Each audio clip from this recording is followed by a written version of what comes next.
We've been north, south and east on our Meet the Germans road trip, so today it's time to find out what the West has to offer. The final 4 states that we'll be visiting are Rhine-Westphalia, Rhineland-Palatinate, Hessen and Saarland. Let's start with a little 2,000-year throwback. The Rhine River in Germany once marked a frontier of the Roman Empire. Not that the Romans didn't want to go any further, but the so-called barbarian Germanic tribes mostly held them off. Roman influence west of the Rhine can still be spotted today in aqueducts, amphitheatres and bathhouses. Perhaps the most famous Roman remains are here in Trier, which is thought to be Germany's oldest city. The Porta Nigra Black Gate was built in the 2nd century under the reign of Marcus Aurelius. The Romans gave my hometown of Cologne the very catchy name Colonia Claudia Ara Agrippinensium. These days, the city is better known for its pretty extraordinary Gothic cathedral and Karneval.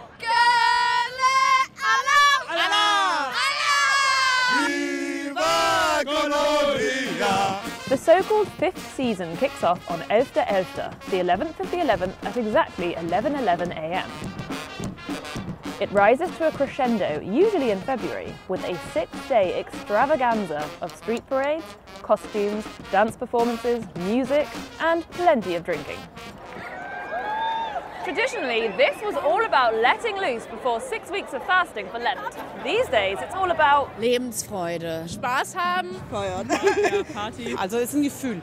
Wir kommen aus Hessen, bei uns heißt Fasching. Ja. Schönste Zeit im Jahr. Karneval bedeutet einfach Leben. Ausbrechen. Den Alltag hinter sich lassen, in ein anderes Kostüm zu schlüpfen und einfach mal die Sorge vergessen und die Sau rauslassen. The people of the Rhineland are often labelled the most open, friendly and party-ready people in Germany. So no wonder they throw themselves into their Fastelovn and festivities.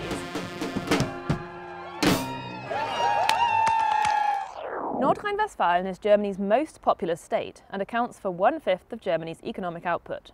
These days, the main industries are machinery, electronics, cars, plastics and chemicals. But the state was heavily shaped by the Industrial Revolution, coal mining and steel production. The Ruhr area, also known as the Ruhrpott or simply the Pott, was one of the most important industrial regions in Europe. The identity of the Bergmann or miner became a huge part of the region's identity. As the industry continued to grow, so-called guest workers were also brought in from other countries to keep up with demand. But by the late 50s, cheaper fuel had hit the market. As coal plants were shut down, the government tried to create alternative employment opportunities, for example in new car factories. Billions of euros have since been poured into regeneration projects in the region, with a focus on education, culture and nature. Many industrial sites have been repurposed for museums and communal spaces, like this park here in Duisburg. So, has regeneration been a success? Ich denke schon, wenn man sich anguckt, wie es damals hier aussah, dass alles voll mit Industrie war, was jetzt ja ziemlich grün ist. Ist noch nicht abgeschlossen meiner Meinung nach, weil viele Dinge noch im Prozess sind. Das kulturelle Angebot, ich kann nicht alles wahrnehmen, aber wenn ich sehe, es ist auch im öffentlichen Raum spürbar, es ist was zu sehen, das gefällt mir. Was macht heutzutage die Ruhrpott-Identität aus? Die Vielfalt, was für Nationalitäten wir hier haben. Es gibt viele Kunst und die Leute sind sehr freundlich. Sie sind einfach bodenständig geblieben und identifizieren sich total mit den Fußballvereinen, ich sag mal, mit dem, was hier im Grünen passiert. Ich würde sagen, der Zusammenhalt, das merkt man im Ruhrgebiet auch extrem. German is usually pretty literal, so I really enjoy the rather cryptic names given to many dishes in this part of the country. Himmel und Erd, heaven and earth, is blood sausage, mashed potato and apple sauce. Halve Hahn, half a chicken, is a rye bread roll with a slab of cheese on top. And what about Blindhuhn, blind chicken? That's a vegetable and bacon stew, duh. Herzdrigger is Pfalz dialect for heart pusher, which could refer to the cardiological effect of these meat and potato dumplings, or the fact that locals are particularly fond of this dish. But sometimes the Hessians call a spade a spade.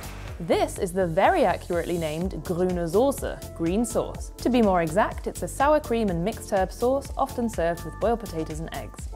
As a cider lover, I've also been dying to try another Hessian speciality, Ebbelwoi, literally apple wine. It's an alcoholic drink made from sour apples, and it's usually served in a jug like this one called a Bembel. Whoa, it's not as sweet as the cider I know. I think I could get used to it. Viele Leute, die machen sich einen Schuss Mineralwasser rein, ist ja nicht ganz so stark. Und dann gibt es wieder andere, die machen sich Limonade rein. Das ist aber unter Apfelweintrinkern eigentlich verpönt. Something I really like about Germany is that not everything is centred around the capital city. Different industries have hubs in different places. Even political institutions are spread between Berlin and the former West German capital Bonn. And Germany's financial centre is Frankfurt. Frankfurt am Main, to give it its full name, is home to many domestic and foreign banking institutions, as well as the European Central Bank and Germany's largest stock exchange. It has the country's busiest airport and 18 of Germany's 19 skyscrapers, earning it the nickname Manhattan. Incidentally, here the buildings don't scrape the sky, they scratch the clouds, Wolkenkratzer. But beneath the surface of suits and skyscrapers, Frankfurt has an underground claim to fame as one of the birthplaces of techno music. Hier gab es sehr früh eine sehr komplexe Szene. Hier gab es die Clubs, aber auch die Produzenten, die Musiker, die Labels, Plattenläden und so weiter. Anfang der 80er Jahre gab es vielleicht 5, 6 Städte weltweit, die diesen Status zu der Zeit hatten. Kannst du irgendwie schätzen, warum das hier stattgefunden hat? Einer der Gründe ist mit Sicherheit das Dorian Gray.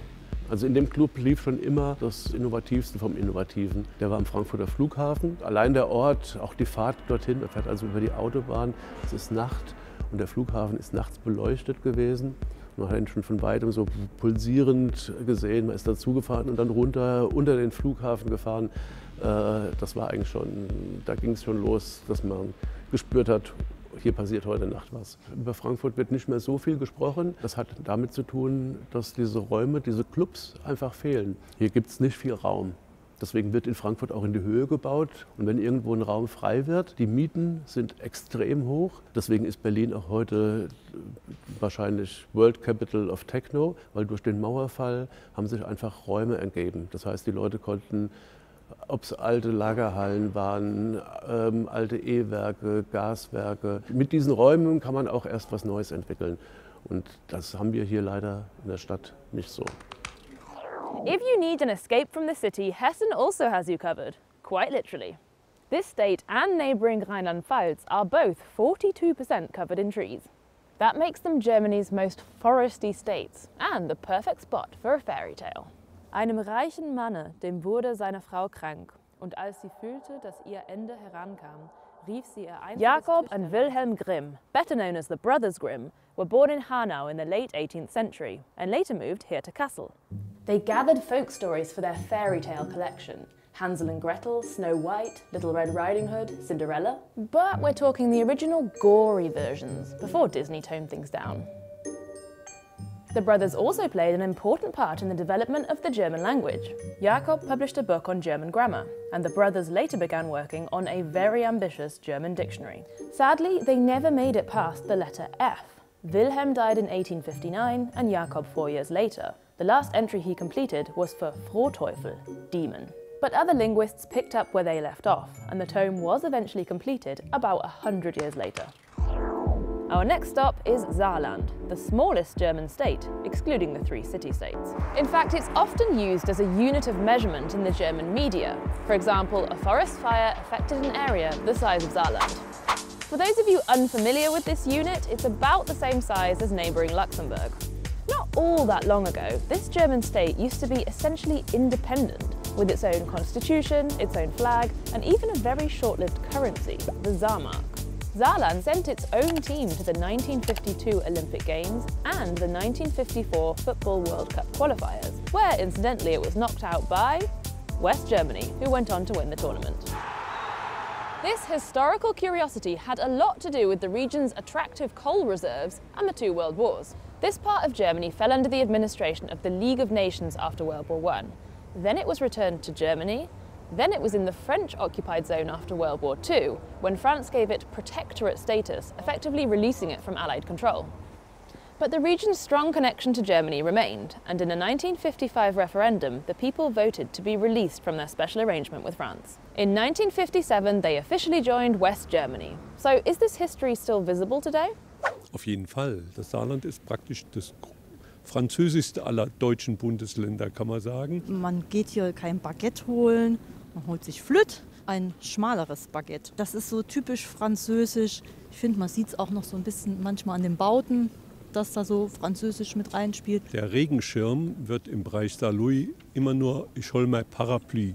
Und das ist im Grunde le Parapluie, der Regenschirm. Wir haben hier eine Sprachgrenze, eine europäische Sprachgrenze zwischen Rheinfränkisch und Moselfränkisch.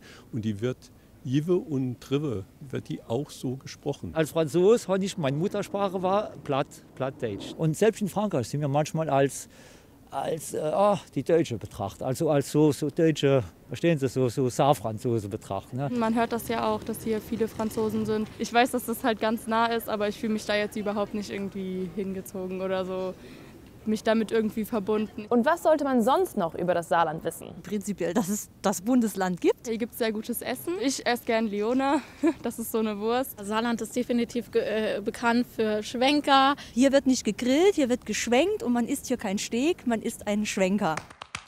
We've managed to get pretty far in this episode without mentioning beer. There's plenty of Pilsner in the west, and then Cologne's got its Kölsch, and nearby Düsseldorf has its Alt. German beer is known the world over, but a slightly better kept secret is German wine. Around 2/3 of all German wine comes from Rhineland-Palatinate, and the absolute frontrunner is the Riesling variety. Dotted along the Mosel River between quaint villages and hillside castles, you'll find row after row of seriously steep vineyards.